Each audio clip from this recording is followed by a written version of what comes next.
Bismillahir Rahmanir Rahim. Taqabbal Allahu a'malakum.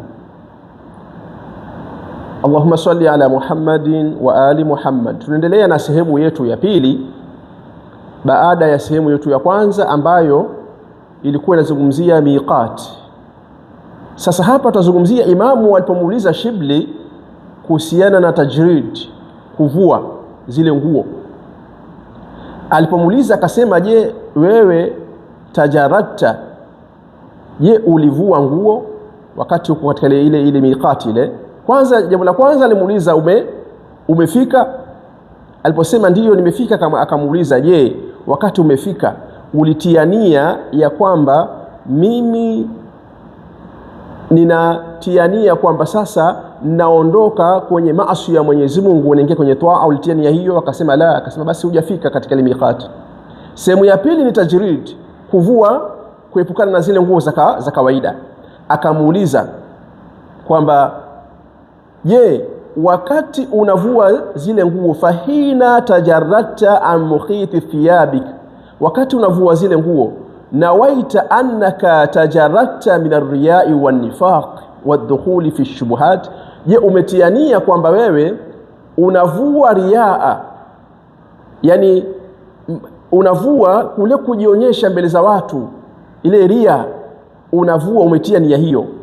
Na je umetia na ya kwamba nauvua unafiki wangu, nafiki riaa na unafiki, na pia umetia nia kwamba sitoingia katika shubuhati, katika mizozo, katika mambo ambayo kwamba ni ya shubha?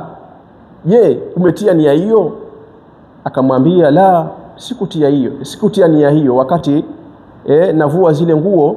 Sikutia nia kwamba mimi navua unafiki, sikutia nia kwamba navua riaa, wala sikutia nia kwamba sitoingia katika shubhat.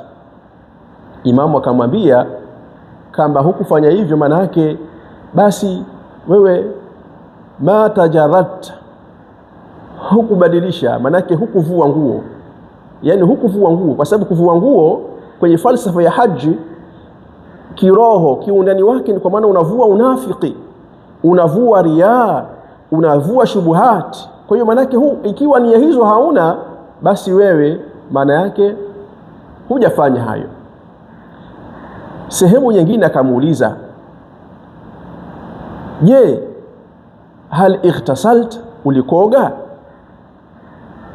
Katika hilo sehemu miqati kuna ile mustahabati zile, kukoga.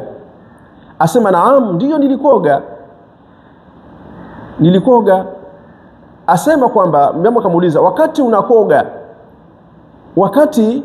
unakoga je ulitiania kwamba mimi sasa hivi najitaharisha, annaka hal nawaita annaka ikhtasalta min al-khataya wadh-dhunub, je ulitiania kwamba mimi nakoga najitaharisha na makosa na madhambi, kumkosea Mwenyezi Mungu? Ulitania hiyo?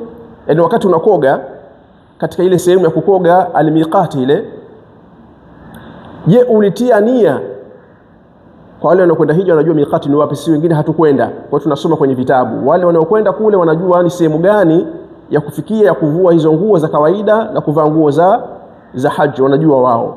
Kwa hivyo kwa wale wanaokwenda hija somo hili kwao ni jepesi sana, ama sisi wengine twasoma kulingana na vitabu vilivyokuwa vimeandikwa. Akamuuliza, wakati unakoga sasa ulitiania wewe ya kwamba mimi kukoga kwangu huku najitoharisha na makosa ambayo nimemkosea Mwenyezi Mungu Subhanahu wa Ta'ala, na madhambi ambayo yale niliyofanya kwa ajili ya Mwenyezi Mungu, je umetia nia hiyo?